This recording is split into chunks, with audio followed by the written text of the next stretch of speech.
Warum spricht die katholische Kirche mit einer einzigen, starken Stimme, der des Papstes, während die fast 2 Milliarden Muslime unserer Zeit keine zentrale Führung haben? In einer Welt voller Konflikte, Uneinigkeit und Ungewissheit ist die Frage nach islamischer Einheit und Führung wichtiger denn je und aktueller. Mithilfe künstlicher Intelligenz analysieren wir die islamische Geschichte, heilige Schriften und Weltgeschehen, um mit modernen Mitteln zu erforschen, wie der Islam den Herausforderungen der heutigen Welt begegnen kann. Was sagen Koran und Sunna über Einheit? Befürwortet der Islam eine kollektive Führung? Oder sind Muslime zu ewiger Spaltung verdammt? Warum verlor die muslimische Welt 1924 das Kalifat? Und was haben Muslime ohne eine zentrale Macht gewonnen und verloren? Kann Technologie dazu beitragen, Muslime heute zu vereinen, ohne die Vielfalt aufzugeben, die die Umma ausmacht? Könnte eine papstähnliche Figur eines Tages im Islam entstehen? Oder widerspricht diese Vorstellung seinen fundamentalen Lehren? Ist es an der Zeit, eine neue Art islamischer Führung zu schaffen, nicht um Doktrin zu diktieren, sondern um schnell und vereint auf globale Krisen zu reagieren? Gerade jetzt stehen Muslime weltweit vor den gleichen großen Herausforderungen, doch unsere Reaktionen bleiben zersplittert, einzelne Stimmen verhallen ungehört, kollektive Stärke bleibt unsichtbar. Dieses Video stellt nicht nur Fragen, es eröffnet einen klaren Weg in die Zukunft. Mutig fundiert, im Koran verwurzelt und von künstlicher Intelligenz unterstützt. Wir betrachten, wie das Christentum durch das Papsttum seinen globalen Einfluss gestaltet hat, wie der Islam einst vom Kalifat geführt wurde und wie Muslime heute durch einen modernen digitalen islamischen Rat eine starke, geeinte Präsenz erlangen können, die der Umma eine Stimme verleiht, die die Welt nicht ignorieren kann. Willkommen zu Glauben im Dialog mit KI, wo Glaube auf Logik trifft, heilige Schriften auf Wissenschaft und die Technologie der Zukunft uns hilft, wiederzuentdecken, was einst die Grundlage unserer Stärke war. Gemeinsam, in Einheit, mit Würde gegründet, mit einer Stimme sprechen.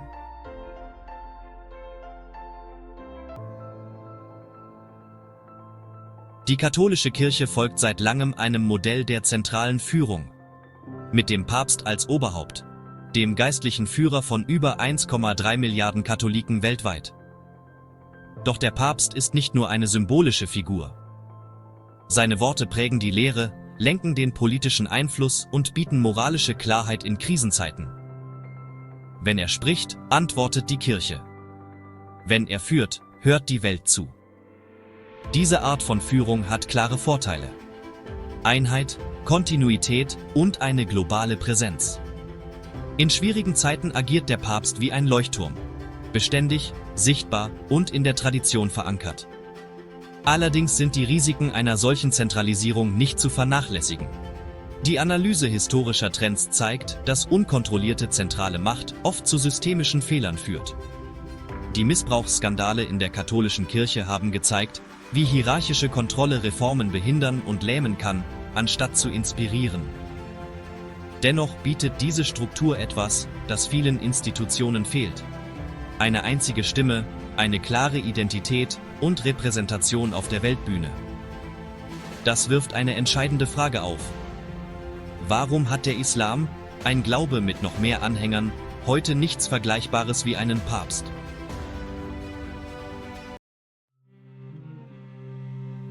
Heute leben fast 2 Milliarden Muslime den Islam. Eine Religion, die durch den Glauben vereint, aber in ihrer Führung dezentralisiert ist. Es gibt keinen einzigen Papst, keinen Patriarchen, keine zentrale Autorität, die für alle spricht. Aber das war nicht immer so. Jahrhundertelang wurden Muslime von Kalifen regiert, den Nachfolgern des Propheten Mohammed. Sie wurden durch die Schura gewählt, einen beratenden Prozess, der auf islamischen Prinzipien basiert. Der Kalif war kein unfehlbarer Mensch, sondern ein Dienerführer, der mit der Aufrechterhaltung der Gerechtigkeit, der Wahrung der Einheit und der Förderung des Glaubens betraut war. Von Abu Bakr und Umar über die Abbasiden bis hin zu den Osmanen repräsentierte das Kalifat einst die islamische Identität und moralische Führung weltweit. Diese Einheit ging 1924 verloren, als das osmanische Kalifat unter dem Druck des aufkommenden Nationalismus, kolonialer Einflüsse und säkularer Reformen offiziell abgeschafft wurde. Seitdem navigiert die muslimische Welt ohne eine zentrale Führungsfigur. Stattdessen sind unabhängige Nationalstaaten, lokale Religionsgelehrte und regionale religiöse Institutionen entstanden. KI-Analysen zeigen, dass diese dezentrale Struktur zwar intellektuelle Freiheit und kulturelle Vielfalt gebracht, aber auch zu Verwirrung und Spaltung geführt hat. Ohne eine gemeinsame Struktur tut sich die muslimische Welt schwer, geschlossen auf globale Herausforderungen zu reagieren. Die Katholiken haben ihr Rom, die Muslime haben Regionen. Die Katholiken haben den Vatikan, die Muslime haben Foren, aber keine Kommandozentrale. Das führt uns zur nächsten Frage. Was haben Muslime mit dem Verlust des Kalifats wirklich gewonnen? Und was verloren? Der Fall des Kalifats bedeutete nicht nur das Ende eines politischen Systems, er symbolisierte auch den Verlust einer einigenden Stimme für fast ein Viertel der Weltbevölkerung. Was also haben Muslime verloren? Sie verloren eine globale Repräsentation, eine einzige Figur, die im Namen der Umma sprechen konnte. Sie verloren ein Symbol der Einheit, eine Erinnerung daran, dass der Islam über Ländergrenzen und Fahnen hinausgeht. Und sie verloren ihren diplomatischen Einfluss, die Fähigkeit, koordiniert auf globale Ungerechtigkeiten zu reagieren. Heute, in Krisenzeiten, sei es in Palästina, Kaschmir, Xinjiang oder Myanmar, mögen Muslime einen gemeinsamen Schmerz empfinden, doch sie reagieren individuell. Es gibt Wut, aber keine gemeinsame Stimme. Es gibt Engagement, aber keine Plattform für koordiniertes Handeln. Doch wir sehen auch, was sie gewonnen haben. Das Fehlen einer zentralen Autorität hat verhindert, dass sich uneingeschränkte Macht in einer einzigen Hand konzentriert. Es hat die Entwicklung intellektueller Unabhängigkeit ermöglicht. Es hat kulturelle Vielfalt und lokale Autonomie gefördert. Und es hat die Religion davor bewahrt, zum Monopol einer einzelnen Stimme oder eines einzelnen Regimes zu werden. Der Islam ist heute keine Pyramide der Kontrolle, sondern ein globaler Kreis von Gläubigen, Gelehrten und Gemeinschaften, die alle zu einem gemeinsamen Ziel beitragen. Die Frage ist jedoch, ist das in einer vernetzten und krisenanfälligen Welt ausreichend, oder fehlt noch etwas Entscheidendes? Jede Diskussion über muslimische Führerschaft muss mit der Heiligen Schrift beginnen. Der Islam empfiehlt Einheit nicht nur, er schreibt sie vor. Der Koran ruft die Muslime dazu auf, im Glauben und im Ziel vereint zu sein. Und haltet allesamt fest am Seil Allahs und zerstreitet euch nicht. Sure Al-Imran 3103. Einheit ist nicht nur ein emotionales Konzept, sondern auch ein praktisches. Der Koran lobt die Gläubigen, die sich beraten, die ihrem Herrn gehorchen, das Gebet verrichten und ihre Angelegenheiten durch Beratung entscheiden. Sur Ash-Shura 42,38. Dieses Prinzip, Shura, leitete den Propheten Mohammed und die ersten Kalifen. Es geht nicht um Kontrolle, sondern um kollektive Weisheit. Auch der Prophet Mohammed zeichnet ein klares Bild von der Einheit der Muslime. Die Gläubigen sind im gegenseitigen Lieben, im gegenseitigen Erbarmen und im gegenseitigen Mitgefühl wie ein einziger Körper. Wenn ein Körperteil leidet, leidet der ganze Körper mit Schlaflosigkeit und Fieber. Sahih al-Bukhari und Muslim. Diese Lehren zeigen, dass Einheit keine Annehmlichkeit, sondern eine Notwendigkeit ist. Der Islam erlaubt unterschiedliche Meinungen, fordert aber Einheit in gemeinsamer Sorge, Beratung und Handeln.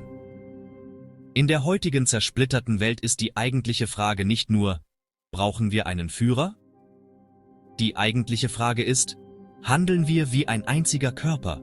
Oder haben wir vergessen, wie man füreinander sorgt und sind voneinander getrennt? Für manche Muslime weckt die Idee einer Wiederbelebung des Kalifats Hoffnung, die Vision einer einzigen Stimme, einer starken moralischen Führung und eines gemeinsamen Schutzes für alle Muslime. Für andere weckt sie Angst. Erinnerungen an Machtmissbrauch in der Vergangenheit und in jüngerer Zeit an den Terror von Gruppen wie ISIS, die diesen Titel zur Rechtfertigung von Gewalt missbraucht haben. Könnte also ein Kalifat tatsächlich wieder entstehen, auf eine Weise, die islamische Werte widerspiegelt, anstatt sie zu untergraben? Künstliche Intelligenz hilft uns, über Extreme hinauszuschauen. Historisch gesehen wurden Kalifen durch Beratung ausgewählt, waren an Gottes Gesetze gebunden und dem Volk gegenüber rechenschaftspflichtig. Die Idee hier ist nicht blindes Gehorsam, sondern ein gemeinsames Vertrauen, das auf Gerechtigkeit und Wissen basiert. Jede Zukunftsvision muss jedoch eine Wiederholung der Vergangenheit vermeiden. Muslime leben heute im Zeitalter der Demokratie, des Wissens und der sofortigen Kommunikation. Führung kann nicht mehr erzwungen werden. Sie muss verdient werden. Sie muss auf Kompromissbereitschaft, Integrität und Transparenz beruhen. Es ist eine Herausforderung. Und vielleicht, mit der richtigen Struktur und Absicht, auch eine Chance.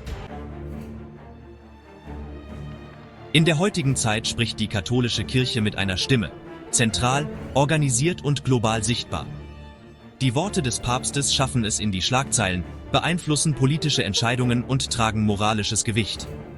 Die muslimische Welt hingegen, obwohl im Glauben vereint, spricht oft mit verschiedenen Stimmen, ähnlich dem Schwan, Krebs und Hecht aus der Fabel, die in unterschiedliche Richtungen ziehen.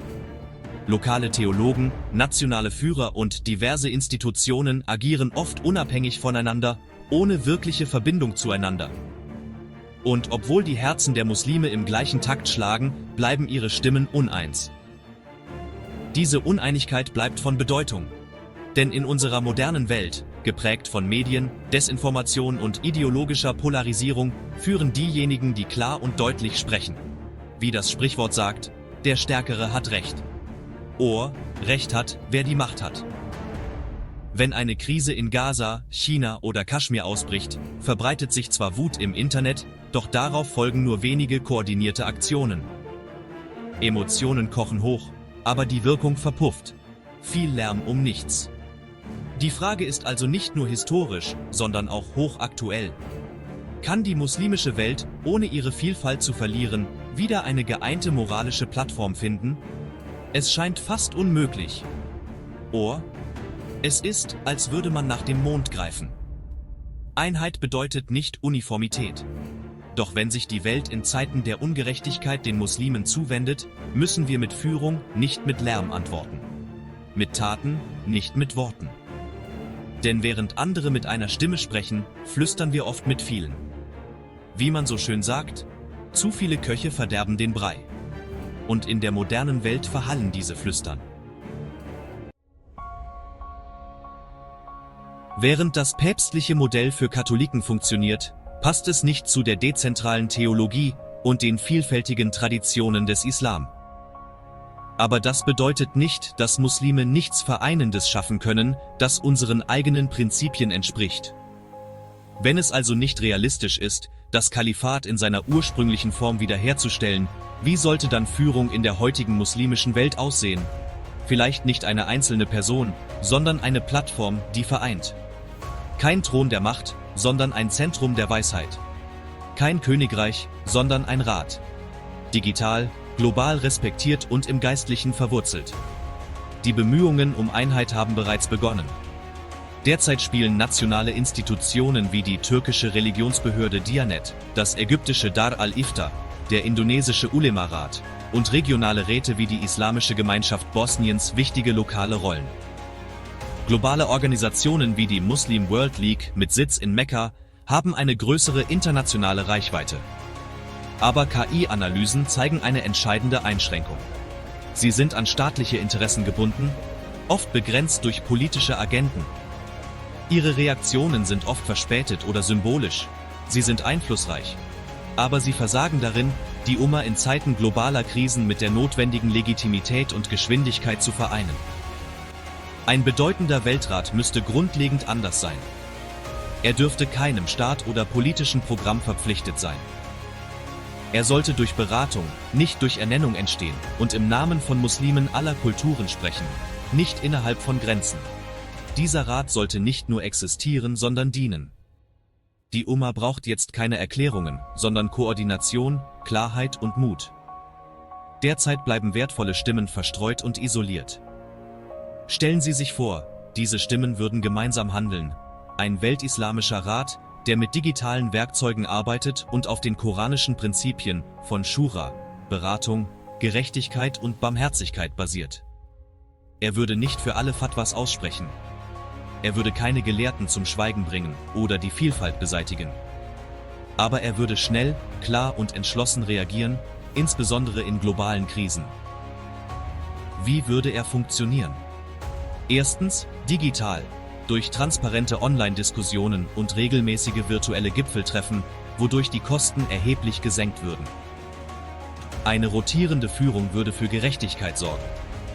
Die Finanzierung durch freiwillige Spenden oder Zakat würde dem Prinzip von Maslaha, dem Gemeinwohl, entsprechen. Dafür braucht es keine Milliarden. Nur Glaube, eine Struktur und den Mut zu handeln.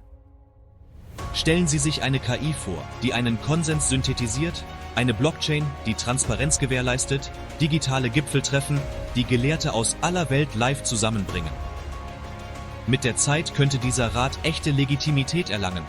Nicht durch Beanspruchung von Autorität, sondern durch das Gewinnen von Vertrauen. Sein Ziel? Nicht Meinungen zu kontrollieren, sondern Positionen zu klären. Nicht mit nationalen Stimmen zu konkurrieren, sondern die moralische Stimme der Umma zu stärken. Nicht nach Macht zu streben, sondern unsere globale Präsenz zurückzugewinnen. In einer Zeit, in der die Stimmen lauter und die Einheit schwächer wird, bietet ein solcher Rat nicht eine zentrale Macht, sondern einen zentralen Zweck. Vielleicht ist es an der Zeit, dass nicht die Lautesten unter uns sprechen, sondern die Weisesten gemeinsam. Gim. In diesem Video geht es nicht nur um den Vergleich von Religionen. Es geht um die Selbstbestimmung von fast 2 Milliarden Muslimen, um ihre Führung und ihre Zukunft. Die katholische Kirche hat einen Papst. Die muslimische Welt hat keinen einzelnen Führer, aber sie hat etwas Größeres. Ein Erbe der Einheit, gegründet auf Offenbarung, Glauben und gemeinsamer Verantwortung. Wir haben gesehen, was mit dem Fall des Kalifats verloren ging. Wir haben gesehen, was dezentrale Führung mit sich bringt. Und wir haben uns vorgestellt, was möglich sein könnte. Keine Krone, sondern eine Plattform.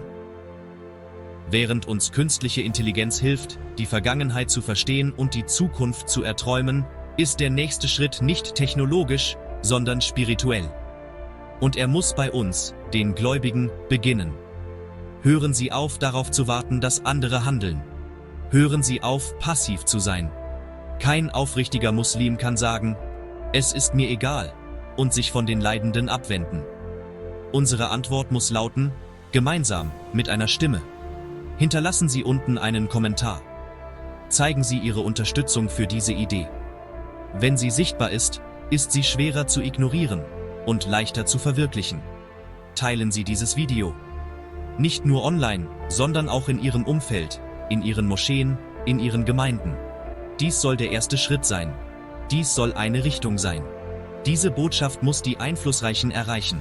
Es ist an der Zeit, dass unsere Führer anfangen, sich zu vereinen. Wir dürfen keine weitere Zeit verlieren. Das ist unsere religiöse Pflicht. Gewiss, Allah ändert nicht den Zustand eines Volkes, bis sie das ändern, was in ihnen selbst ist. Surah Ar-Ra'd 13,11. Liken, kommentieren und abonnieren Sie, damit wir eines Tages nicht sagen müssen, wir können nichts tun.